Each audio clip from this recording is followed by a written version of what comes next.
Family namin, 3 kaming magkakapatid. Ako po yung pinakabunso.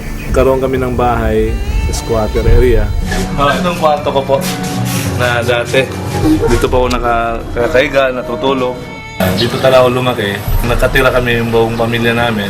Na dati, ito'y daanan ng tubig. Pag umuulan, magkakaroon kami ng libreng swimming pool kasi lumalaki yung tubig dito.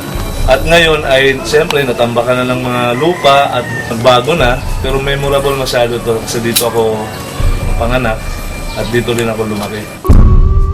Nakamalay na ako sa buhay ko, doon ko karoon ng mga pangarap na balang araw magkaroon kami ng bahay na maganda, na buhay na maganda. Dahil po yung buhay talaga namin napakahirap noon. Kasi nga yung trabaho ng papa ko, family driver ng isang counselor. Nakuha sa dahil sa kabaitan din ng papa ko. Kaya nakapagtrabaho siya sa city government, driver lang din. So yung mama ko naman din, siya naman yung nagpapatakbo ng karinderya. Yun din yung kinukunan ng extra income nila para makapag-aral kami magkakapatid. At nabubuhay kami sa 5-6 yung pautang. Hindi ako nakapagtapos kasi nga nabaon kami sa utang. Tinakripisyo ko yung pag-aaral ko dahil para sa kapatid ko. Kaya naghanap ako ng paraan na para makatulong sa parents ko. Dahil sa hirap na naranasan ko po. Yun yung naging lakas ko na para magbuo ng pangarap na balang araw malalampasan ko lahat ng problema namin.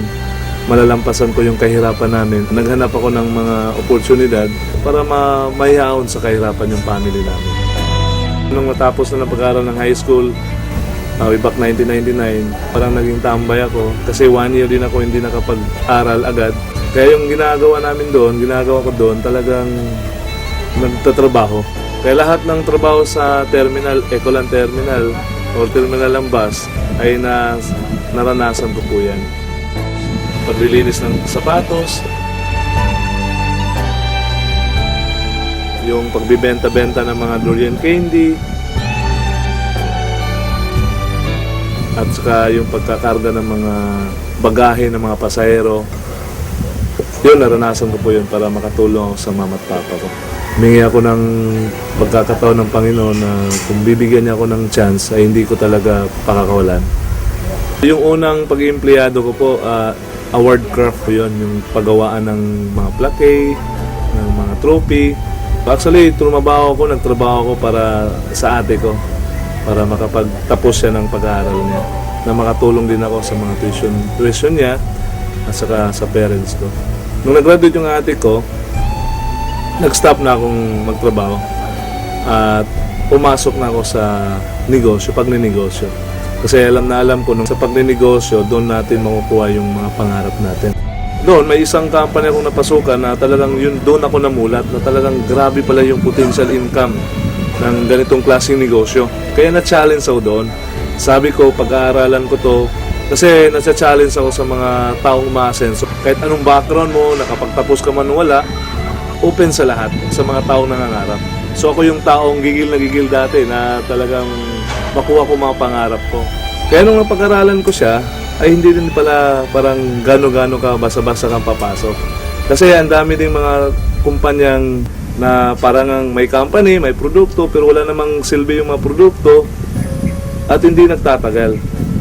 Kaya nung nakita ko si Royal, talagang sabi ko sa sarili ko, ito na yung company hinahanap ko, yung totoong opportunity. Nakita ko yung branch office nila sa Davao.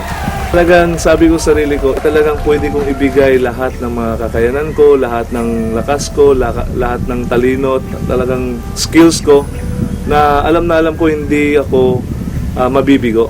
Kasi nga, yung company Royal ay talagang sobrang ganda. Finally, nakita ko na yung tamang kumpanya. Kasi meron din akong mga napasukan talagang nabibigo ako. Kasi nga, kumikita ka ng maganda, malaki, pero hindi nagtatagal. Kaya nung nakita ko yung Royal, sabi ko, iba talaga yung Royal. Sabi ko nga, kung mahanap ko lang yung totoong opportunity ng company, talagang gagawin ko lahat ng mga kaya ko. At hindi naman ako nabigo. Halos lahat ng mga pangarap ko na ibigay ng Royal. Before ako nag-Royal, muntik na talaga nawala yung bahay ko na ito. Kasi nga yung previous company ko kumita pero hindi tumagal. Nagkautang-utang pa. Kasi nga nawala din yung company parang bula.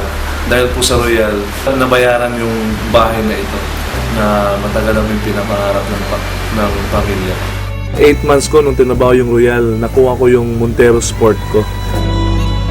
First car ko, brand new car from Royal. Doon ko na unang na-experience na nagkaroon ako ng sasakyan dahil po sa Royal yon. At dahil din po sa Royal, after 1 year ko po, na-awardan po ako sa executive circle ng company. After 2 years ko, umabot na pala ako ng 6 million na kinita ko. Kasi na-recognize po ako as a presidential circle ng company Royal.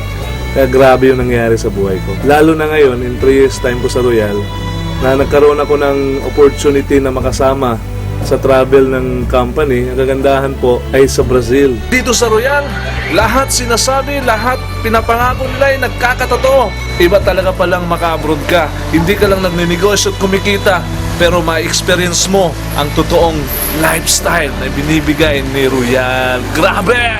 Kaya noon, na-enjoy ko po yung travel namin sa Brazil. Ang kagandahan po, kinuha ko na naman yung pinakapangarap kong sasakyan. Sabi ko sa sarili ko dati, nung dati kong company, mabibili ko na yung hammer ko. Kasi kumikita ko ng malaki, hindi tumagal. Bumagsak. Kaya parang nasaktan ako doon. Dahil sa Royal po, na-inlove ako ulit.